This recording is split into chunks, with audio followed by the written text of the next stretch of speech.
So again, welcome to our fourth all-staff Zoom meeting. The agenda there is on the slide when you logged in. We are going to talk about probably the question that we're getting most right now, at least through HR, which is what's next after April 24th. We'll talk a little bit about the communication that we all received this week on Tuesday from President Choi and Tanika Bush. And then we'll talk just briefly. We went in depth on the Family First leaves and nothing has really changed. So I'll just do a brief refresh or reminder of what those are. I'm not going to go in depth like we did last week. And then we're going to talk about the wellness incentive. And then finally, something that the Unified Command team is working on with Mark Dietrich, who's our emergency response manager at the system level, that is working with all the campuses in terms of our emergency response plan and what does repopulation look like at this point. So I'm gonna start just by, I'm assuming that everyone got the communication that came out Tuesday morning from President Choi, and then it was followed fairly quickly by Tanika's message that's sort of made it more specific to what we're doing at UMSL. But President Choi's communication talked just in general about needing to look at options and to relook at, from a budget standpoint, since we're in that process anyway, is how the impacts of state budget cuts and funding cuts and refunds of housing and meals and all of that has kind of impacted the university. So the first thing he communicated, or the main thing he communicated, is that his cabinet officers, as well as senior leaders on each of the campuses, have taken pay cuts through, at least for right now, through July of 10%. That's kind of one of the first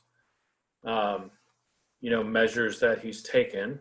Now, I will, largely those are to show that this affects everybody, and in different ways, but that's just a way for I think the leadership team to show that they're going to contribute to this as well in terms of the sustainability of our budget model in the university. He did mention other initiatives that we're looking into.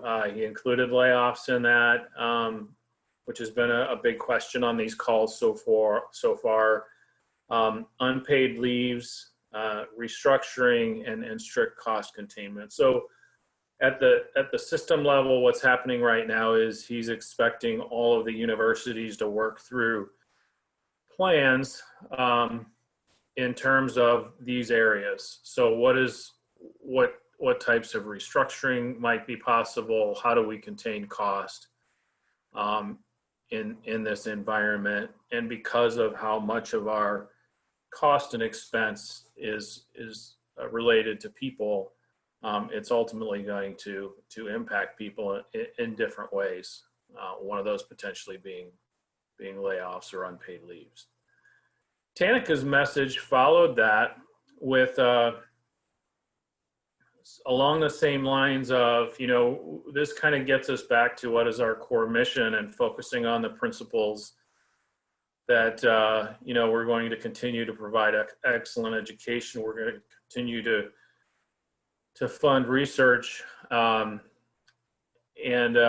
focus on those areas that impact, recruiting our students and on the revenue side of the university. Tanika's message was more of how we're going to translate President Choi's message into action on the campus.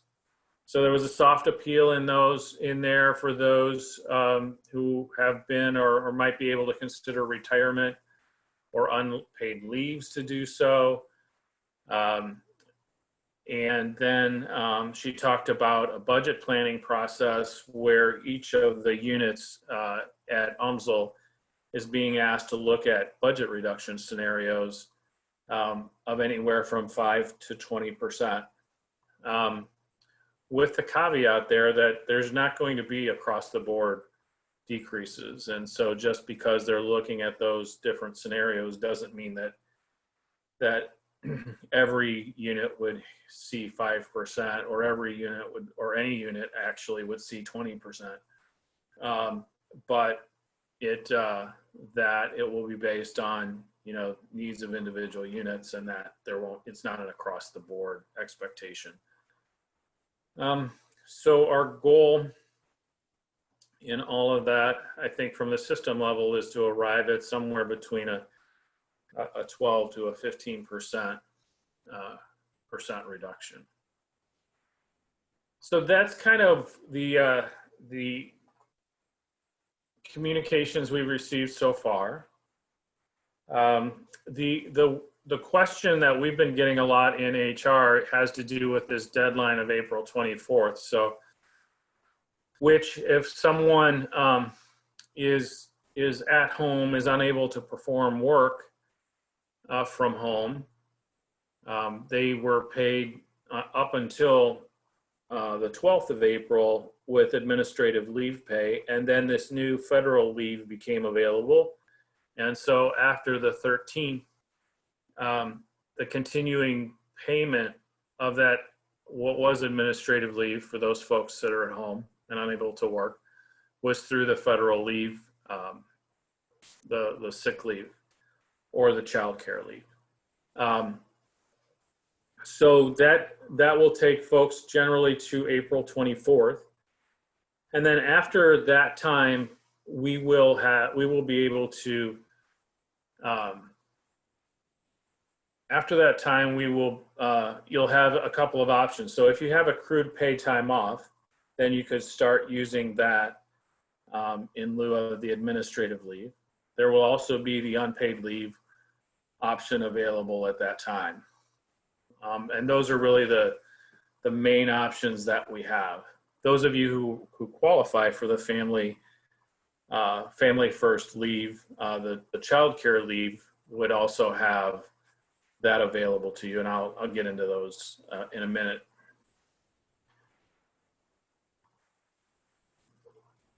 Let me see, I'm just going to check real quick here. So, all right. And we will be putting specifics about the family first leave, the FCRA leave, it's also been referred to, on that Working Well website in HR. So we'll put some links on there so you can get more information about that. So basically that particular leave, in case you weren't on the call last time, is two parts. The first part is a paid sick leave. So that gives everybody 2 weeks worth, 2 weeks worth of sick leave. And that could be for one of basically 5 reasons. Mainly it's if you're under if you're under a stay-at-home order, or if you yourself are experiencing symptoms of COVID-19, or you've been diagnosed with COVID-19 and have been ordered to quarantine or isolate at home. So in any of those cases, you would get 2 weeks of paid leave. The second half of the law is a family medical leave, which you would be eligible for if your children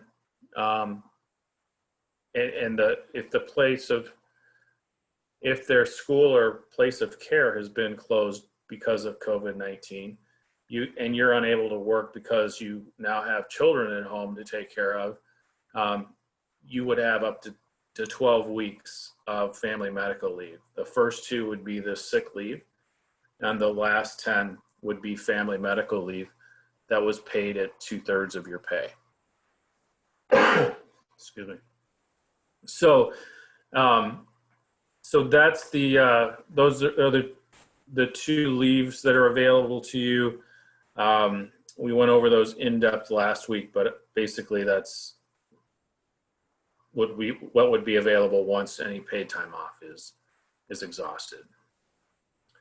So there's also been a lot of talk about furloughs. You probably either read about them or heard about them. The term keeps coming up in conversations at the university. And so I just wanted to make you aware that we currently do not have a policy that covers furloughs. We have an unpaid leave policy that's been in place for a long time, but it's more geared towards when individuals request an unpaid leave, and it doesn't really anticipate the kind of environment that we're in right now. There is a group of campus HR representatives working with system on a policy that will specifically be related to furloughs. So we're working on a draft of that, and that'll go to the president for approval, but probably not for at least another week or two, with the intent that that would be in place prior to the April 24th deadline. So normally when we talk about furloughs, we're talking about short-term leaves that are typically unpaid, but they're not necessarily a termination or a layoff. So it's kind of a short-term expectation that, times are changing rapidly and things are expected to get better, and the person has a return date, an expected return date. So that's what a furlough typically refers to. Beyond that, I'm not sure any of the specifics right now or what the specifics will be in our policy, but that's kind of the concept of a furlough. And so the details of that will be worked out in those teams. So Tara, how are we doing on questions?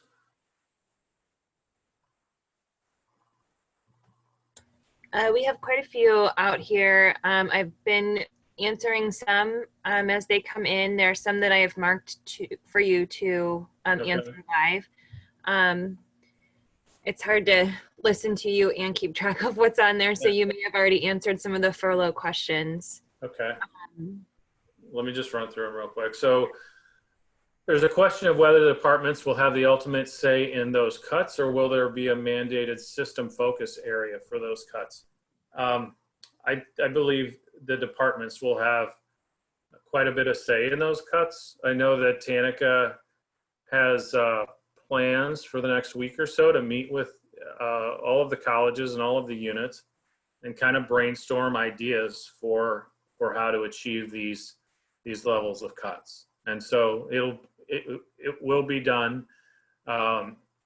This exercise will be done with the involvement and with a lot of say on the behalf of departments and colleges.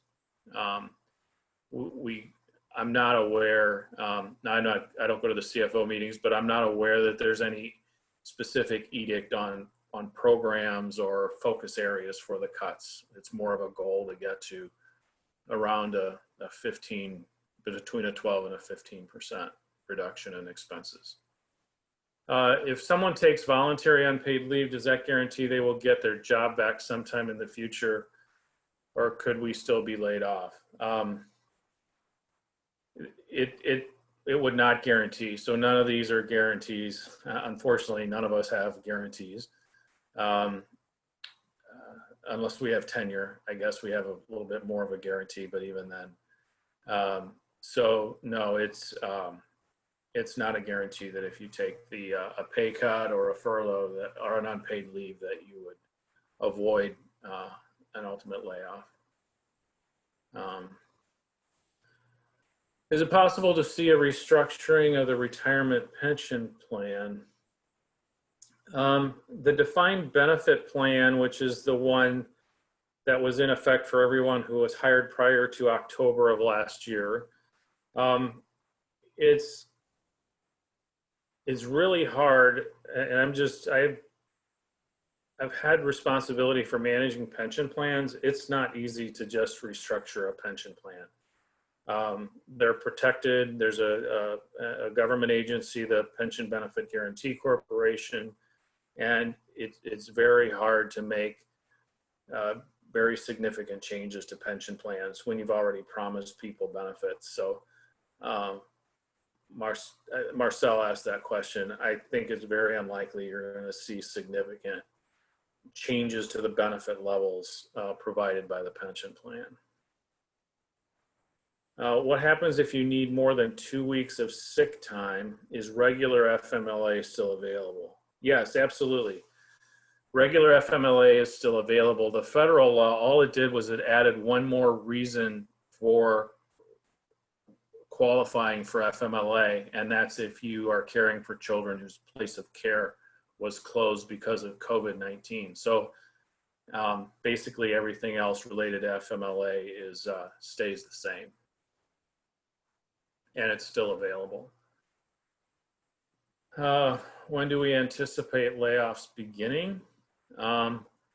We don't have a specific date for that, and I don't know that it's going to be like everybody doing it at the same time.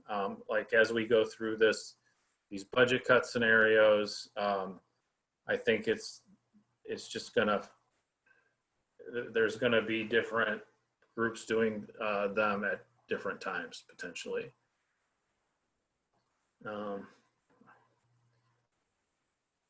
Regarding voluntary unpaid leave, would we remain 1.0 FTE and simply report leave with an unpaid leave code, or would we need to be reclassified to, for example, a 0.8 FTE? So if your FTE is reduced, will you be able to return? So I don't think with an unpaid leave, we wouldn't change your FTE. So it would be a different, the way HR would administer it is we would put you on a leave, an unpaid leave as a code. And that would be your status would be, you would be on an unpaid leave. But your FTE wouldn't change as a result of being on an unpaid leave. Next question, are we able to use sick time once our FCRA leave is used? And if so, is there a limit? I would prefer to use sick time first before vacation and personal time. And that's your choice. So you do have the choice whether you use your paid time off, vacation, and sick time prior to the FCRA leave.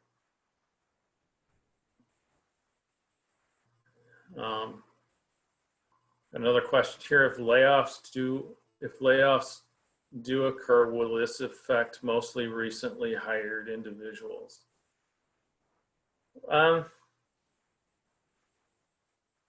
It could. It just depends on the unit and where those are. So there may be some units where there are, fewer layoffs than others, but generally, they do impact people who have been most recently hired. Now, we won't always, there's a number of factors that will go into that decision, and all things being equal, service is going to count. So, if you need to break a tie between two folks, then service is going to be looked at very closely. Is the child care leave only for a 2-week approval? No, the child care leave, you'll submit a request for the child care leave, and that's up to 12 weeks. So the first 2 weeks would be the first 2 weeks would be your choice of whether you take the federal leave or your own paid time off, because your own paid time off will pay you at 100%. And then the 10 weeks after that, the week 3 through 12, you'd receive 2/3 of your pay for the leave. If you're on an unpaid leave, will you lose your health insurance? Typically typically on an unpaid leave, you continue to pay your portion of the health insurance. Um, so no, you wouldn't necessarily lose it. You would continue to pay your portion of the health insurance to keep it going. Do I retain benefits? Again, you would, as long as you paid your share of the medical, you would retain your medical. I know that for some of the ancillary coverages like accidental death and dismemberment and life insurance, that those require you to be actively at work. So you might consider how that would impact you. For newer employees without sick or vacation time yet, active, how? I'm not sure I understand the question here. For newer employees without sick or vacation time, how would that look? I'm assuming you're asking for after April 24th. Then that would be your option, would be an unpaid leave at that point. Other than service, what else will be looked at to determine who gets laid off? They're likely to be operational decisions. So I think as the CFO and the provost work through these brainstorming sessions with the colleges, there's going to be some conversations about, programs and operational things that will impact some people differently. So if there are operational decisions, then people connected to those units would be affected more, within a college than others. So it won't always, it will primarily look at, the operational needs, the skills of the people involved, and the work that needs to be done, and how long folks have been here. So here's another question. So to be clear, since I'm having home computer problems and have children at home that need cared for, can I request unpaid leave and then get unemployment because of the pandemic? I do not have to be laid off. I would encourage folks to apply for unemployment if that's the situation they find themselves in. I do know in 2008 that I was at an organization that did furloughs and people qualified for unemployment. I don't ever like to give people an opinion of whether they qualify or not, because that's not our decision of whether somebody can get unemployment. But I do know on the Missouri Division of Employment Security website, they do talk about furloughs and short-term leaves. And you do qualify for, according to their website, for unemployment in those situations without having to be completely laid off. Here's another one. Is there a possibility of selling non-core assets like golf courses or a performing arts center to raise funds? If so, what would happen to employees at those locations? So the only non-core assets I'm aware of that we're in the process of selling before any of this happened was the golf course and Normandy Hall. I'm not aware that we would, of any others that we would sell or that we're talking about selling. And the golf course was not staffed by UMSL. It was leased to a management company to run, so all the people that worked there were basically their employees. Next question, I'm working remotely and my children's elementary school will not reconvene this year. Is it possible to continue to work from home, or will I be forced to use the child care leave? Well, I think, ultimately there will be some people who have children at home that are able to do the duties of their job and put in 40 hours and also take care of their children. I have a high school aged son who's at home, but he's fairly self-sufficient. He doesn't require a lot of my time or care, and I'm able to devote time, the same amount of time or more that I would be if I was working on the campus. There are other people that have children at home that require a lot of their attention, and they're just not able to both put in the same amount of time and effort and take care of their children. And there's others that I know are switching off between spouses. So there's a lot of different scenarios where the question of childcare comes in. I guess the impact, the question between you and your supervisor to ask is it possible for you to perform the responsibilities of your position with the university and do the childcare? And if that's partially or you're unable to do that, then that's where the childcare would come into play, or the family medical leave for childcare would come into play. Let's see. Pandemic is devastating the higher education industry. That's a true statement. What is being done to lobby Washington, D.C. for stimulus bailouts similar to what the auto and banking industries? Yeah. I know that we have, lobbyists and that sort of thing. So I'm sure everybody, just like everybody else, they're working to get support. There is some support in the CARES Act, which is the stimulus plan for higher ed. It's not going to fix our problems by any means, but there is money in that, and half of it is designated to help with student aid on the student side of it, and half of it is designed to help with the generally operating the university. So there are people thinking about that at both the federal and the state level.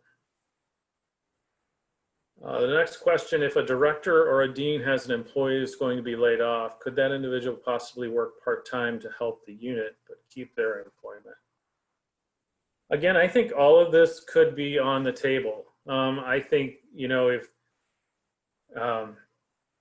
what the budget exercise is looking at is sort of permanent sort of cuts. And so we kind of have a short-term problem that we're addressing with some of these, pay cuts and things like that. And we have a longer term, issue with a budget and what size the university is going to be. So we need to kind of be careful from that standpoint. But, I think scenarios where people potentially could work part-time instead of full-time, that might be something that contributes to helping with the budget situation. So I guess the answer is yes, it's an option if that works for your college.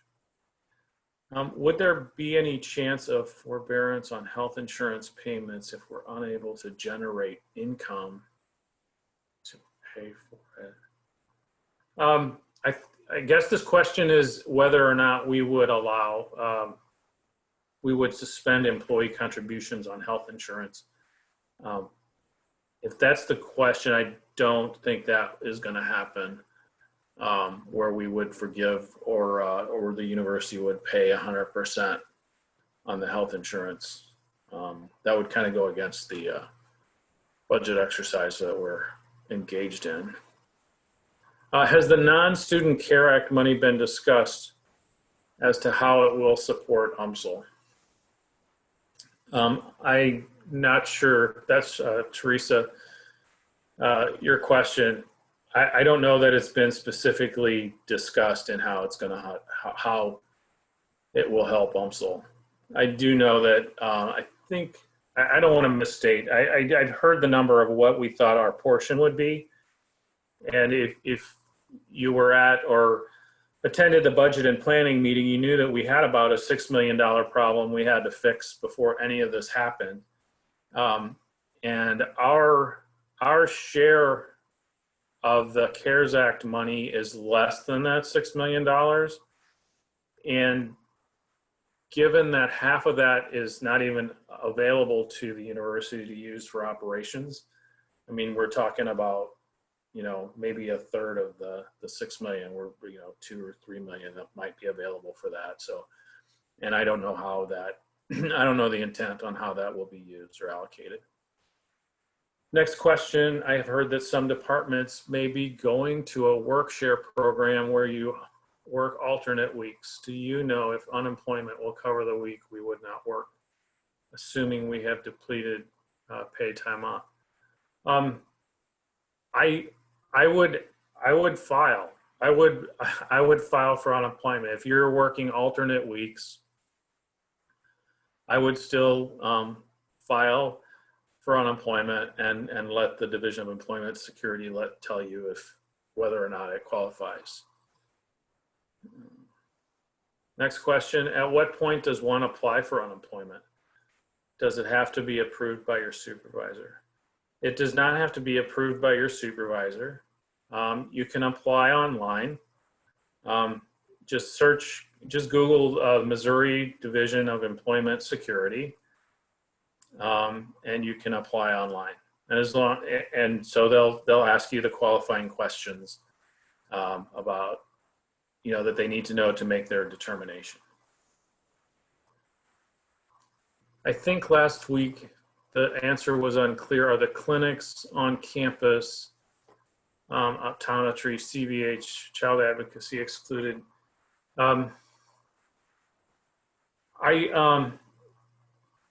So this is a question or an issue that the executive policy group needs to make a decision on, because depending on how direct or indirect they're involved in giving care related to COVID-19 is whether or not they would be excluded. So at this point, the only folks we have that are directly excluded by the act without us making a policy decision are law enforcement, campus police, and that unified command team, the emergency, who's considered emergency responders. And so I will get a specific answer to this question after the executive policy group meets this week. Okay. So we got through some of the questions. I have just, I think, a couple other agenda items I'm going to get back to, and then I'll come back to questions and answers. So I did want to remind everyone that your points for the first cycle of the wellness incentive are due by April 30th. And that will likely be the last incentive plan or incentive paid by the wellness program. The system, there's an advisory group at the system called the Total Rewards Advisory Council that is made up of representatives from each of the campuses, a staff member and a faculty member. And that group serves in an advisory capacity to system HR. And so in evaluating the wellness program and how it's paid for and the results that we're getting in terms of a return, and is health actually improving as a result of it, they kind of looked at all of that and just decided that to end the wellness incentive. So this will be the last incentive paid, and then the cycle 2 is likely not to be paid out. So that's, I think the number was about $4 million, over $4 million in wellness incentive, and we're just not seeing apparently a $4 million impact on, you know, medical claims and health and that sort of thing. And then the last thing I wanted to mention before we get back to questions is the Unified Command Team. We've mentioned that on these calls before. So this is a group of folks that is involved in just managing the response we're an advisory group to the executive policy team. So what happens is sometimes the chancellor will ask us to consider things and come back with a recommendation, and some things just kind of come up in the course of managing this response, and we need an executive decision on. And so that group is, we're advised by Mark Diedrich, who is the UM System Emergency Manager, Director of Emergency Management. I am on that team. DeAndre Braddix, Chris Sullivan, Justin Roberts, Bob Samples, and Captain Freed are part of that team, and Marie Mora. And so we meet several times a week, 3 times a week, to talk about these proposals and recommendations that we make to the executive policy group. Right now, what we're working on, and that Mark is working on with each of the campuses, is something called a campus repopulation plan, which is a plan for how do we responsibly bring people back. Now, we don't have a date for that. We don't know how long it's going to take before we can even start bringing people back. And then even once we start bringing people back, how long it will take us to get everybody back on campus. But in the event that you started hearing about, that we're working on these plans or people are gathering information on those plans, I wanted you to know that we're working on it. And that even though we're working on it, that we don't have a specific date yet. But once we do have a date, because we've gone through this process, we'll have a fairly orderly and thoughtful way of bringing people back on campus without putting people at risk or, dealing with mediation initiatives so we don't start either introducing the virus on campus or are exposing people to it. Okay. So I'm going to go back to the Q&A. We got a few minutes left, so 1:11. Okay, so far we've answered about 48 questions. I've got 4 right now that are open. One is, what can we do to help gain enrollment? Best case scenario, we are in this together. Where should our focus be to help get through this time? I'm not the enrollment expert. Maybe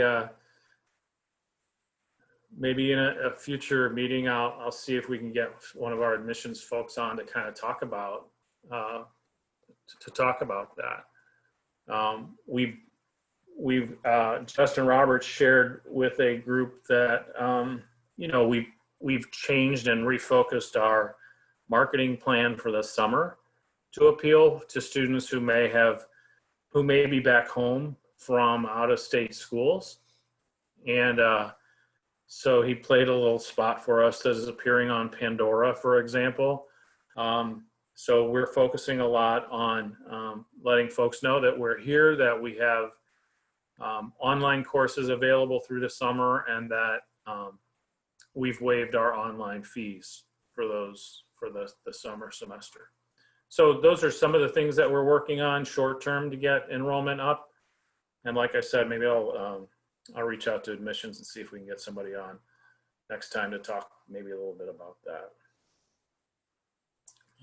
Teresa asked, is e-performance on a future meeting agenda? There will be a communication coming out about e-performance. We were scheduled to start that April 1st with self-evaluations again. The decision's been made to kind of scale back on e-performance this year, just given what everybody's focused on, and the fact that we had a new platform that we were going to use this year, and just trying to roll that out and support people in the new platform is going to be kind of daunting in terms of where we are. So we're probably going to forego that. I would ask supervisors though, we kind of left campus quickly, and we went from sort of what we thought was a methodical process of evaluating work at home arrangements to basically moving everybody off campus to working remotely.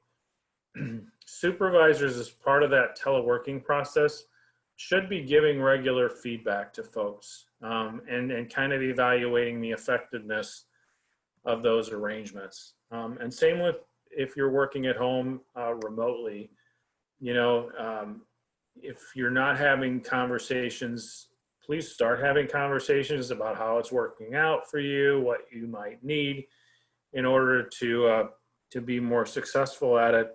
But I hope those conversations are continuing, even if we're not going to do a formal e-performance process. Is there a place online where all the UMSL COVID cases are listed per college or unit? I'm going to knock on wood here. I'm not aware that we have any UMSL COVID cases. If we did, we would not list the names as that's protected health information. What we would do, I will tell you, in the cases where we know that we've had people who have been exposed, it's because those people have told us. And we've taken precautionary measures as a result. But we have not revealed the names of folks who were either at home because they had an exposure or had symptoms. If campus is closed beyond the 30th of April, is there an opportunity for people to go on campus to get their computers?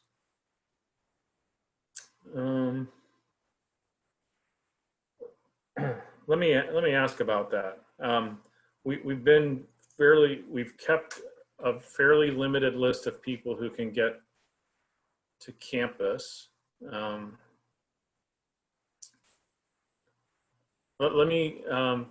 I will provide an answer back next week on the computer thing, and whether or not we need to open that up to let people come and get their computer.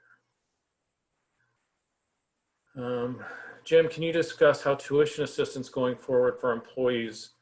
Also, what happens if you're laid off before the end of the semester? I'm not aware that anything has changed with tuition assistance going forward. So that it's just not been in any discussions I've been part of. And as far as what happens if you're laid off before the end of a semester, I will verify that. I believe you're able to complete the semester.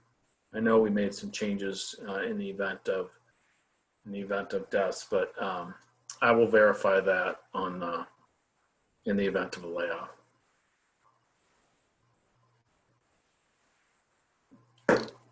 Is the campus repopulation planning committee working on ensuring we have adequate gloves and masks on hand for faculty? That will be an element of the plan. We've not had our first meeting, actually is this afternoon, to talk about that. But one of the things we will definitely talk about is mediation initiatives, and those are things like gloves, masks, PPE. Asking people to keep social distance, the washing hands, all of the things that we've been practicing. So all of those things will still be in place once we return. If you haven't had a chance, there was an article in the Washington Post, and it's everywhere now, that there was a couple of sections from a planning document that the CDC and FEMA put together about how they were going to get the whole country back to work.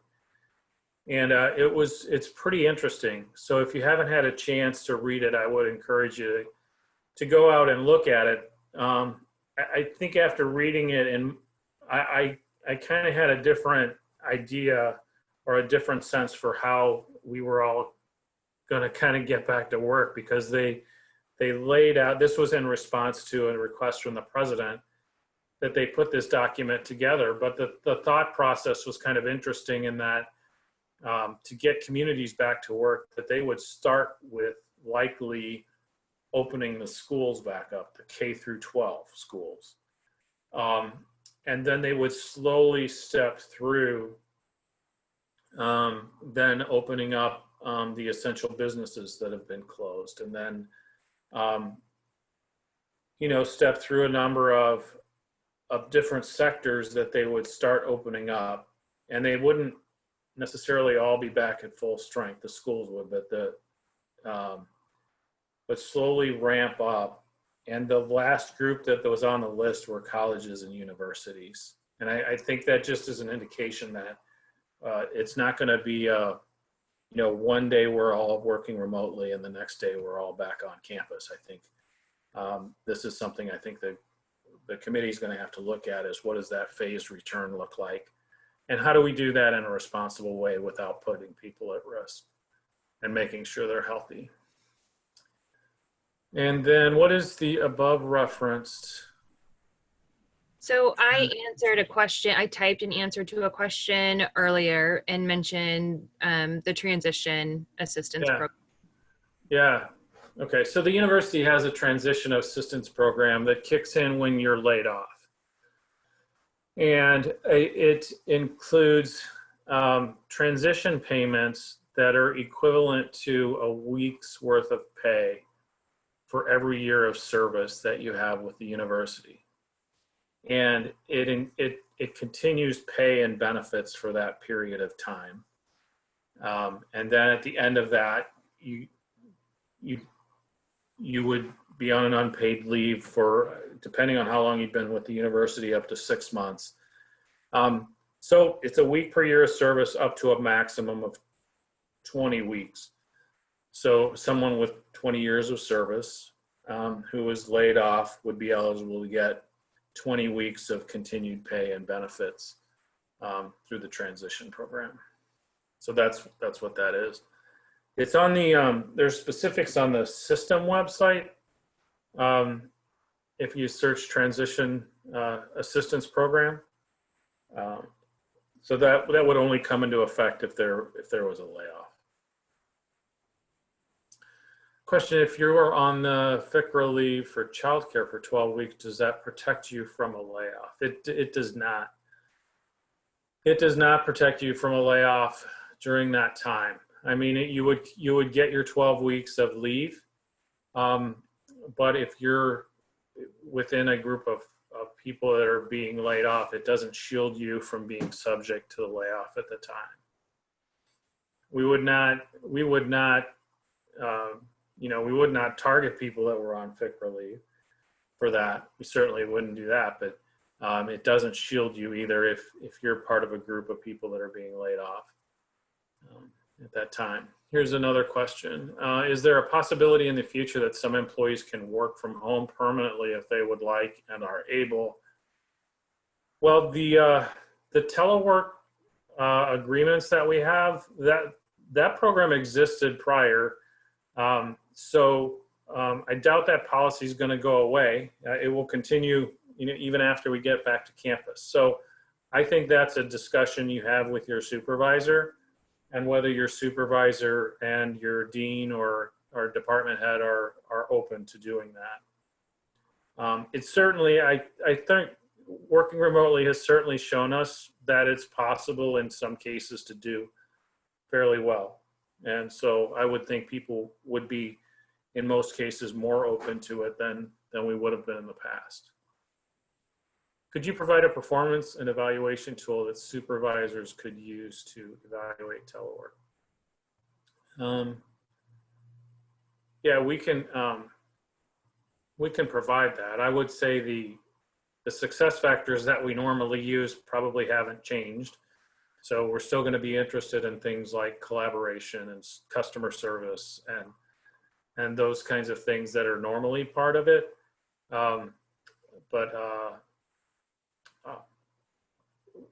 We will either post the telework form. I might have some of that on it. We'll put that on the Working Well website. COVID-19 isn't going away. If we don't social distance, this pandemic can hit the education system hard. There's no vaccine, and what happens if schools are open again? Yeah, it's in reading that Washington Post article I referenced in that document CDC and FEMA put together, that's exactly what they're worried about, is that if we return too fast, then we start all over again, and we start spiking up on cases. And so that's really the caution here. And that plan that the CDC and FEMA apparently have put together only ends when there's a vaccine. So I think, monitoring, making sure that we're not seeing new cases or community spread, that's going to be with us until there's a vaccine for this. So hopefully that won't be very long. But I agree with the sentiment in your question that we have to be very careful, especially in classes and places where it's hard to socially distance. We're going to have to figure that out. And we're going to have to figure out, I don't think working remotely is just going to end on one day either. I think not just because, it worked out, but because we might need to come back in a staged way, and we might have to work part of a month remotely and part on campus just because of this reason, so that we don't start a spread or don't expose people. And there'll be some people that are in high risk groups that will, may not be able to come, may not want to come back to campus. Maybe it may be too much of a risk for them, or to be able to, social distance and do all the things they need to do without putting themselves in harm's way. So those are all the things that we need to take into account. Next question. If you're laid off and in search of employment once this has passed, can you reapply for your previous position or a new position? Sure. I think we will slowly ramp up again. I mean, we went from having 56 staff positions posted before all of this happened, and I think we have about 5 or 6 that are posted right now. So being laid off does not preclude you from reapplying to either your previous position if it's posted. Quite frankly, if you're laid off, I would think we would be reaching out to you if we were going to post your previous position, or another position on campus. So absolutely, that's a possibility. When are performance reviews due? Has there been an extension, or you're going to get a communication specifically to this, but we are not going to do the full-blown performance appraisal. I would encourage supervisors and employees still to meet. I would encourage supervisors to continue to give good, honest feedback to people. But we're not going to use the full-blown performance appraisal process this year. Next question. Transition assistance program is eligible for employees that have successfully completed their probationary period. Will this policy be amended due to the current situation? I doubt that that policy would be amended for probationary people in their probationary period. That has not been something that's been discussed. In fact, what's been discussed is, because we're not on campus, is whether or not there's a provision in the probationary period to extend it for up to 3 months. That potentially we could be doing that if somebody just, is at home and can't perform the duties of their job unless they're on campus. Excuse me. Who's considered high risk, and what happens to those people? It just depends. Usually those folks have come to us. So if you read through some of the high risk groups, excuse me. If you read through some of the high risk groups on the On the COVID website or the CD website, some of the risk factors include age. The death rate for people that are 50 and older almost doubles every decade after 50. So people in their 50s, when you go from the 50s to the 60s, it almost doubles. So the severity gets much worse and the risk gets higher as you get older. People with other health conditions, diabetes, heart disease, those kinds of things, those are all risk, elevate people's risks. So I would look to the CDC website and see all of the risk factors associated with, higher risk of susceptibility to COVID-19. As far as what happens to those people, I would expect that we're gonna take that risk into account, and I would think they would too, in terms of coming back to campus. And we're just gonna have to work with people who may find it more risky to come back to campus than to perform their job at home, if that's possible. Will administrators still be evaluated this year? I'm assuming you're talking about the evaluation that the faculty senate does. I would imagine that would still continue, but you would best direct that towards the faculty senate. Alice Hall is the president of that, so she might be able to answer that. A student I am familiar with has an internship at Boeing. Was recently told that her name change and citizenship status cannot be recognized for her to be hired on at Boeing until the school is reopened. Can this be managed during this time? I'm not sure who, that's an anonymous statement, but if you will either reach out to me, if this is an international student, I would reach out to UMSL Global, because they handle things related to visas. Or if you just want to reach out to me directly, email me, and we'll get you to the right person. So this is the person that asked the question about someone with an internship at Boeing. Okay. All right. So we're about a minute over. I appreciate everybody that called in today. We answered 73 questions between my verbal responses and Tara typing back to folks. We will get this posted on our website. We will also post the information that we mentioned on the federal leaves that are available. And so those of you that need to leave, we'll answer 2 final questions that came in, and then we'll end the webinar for this week. So first is, at what point will we be told exactly what is going on in our department?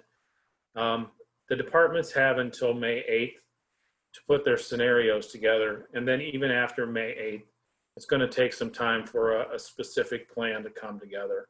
So Tanica originally put together kind of a 30 to 45 day timeline, thinking that that's how long it will take us to even get to the point where we have a plan. And then, so we're probably a month or a month and a half out from knowing specifically what's going to happen in any given department. Are high risk more at risk for layoffs? No. Layoffs won't have any, health risk won't have any bearing on who gets laid off. All right. Thanks everybody for calling in. And if you have questions, or if you're listening to this after from the link, if you have questions, please email us at umslhr@umsl.edu, and we'll see you next week.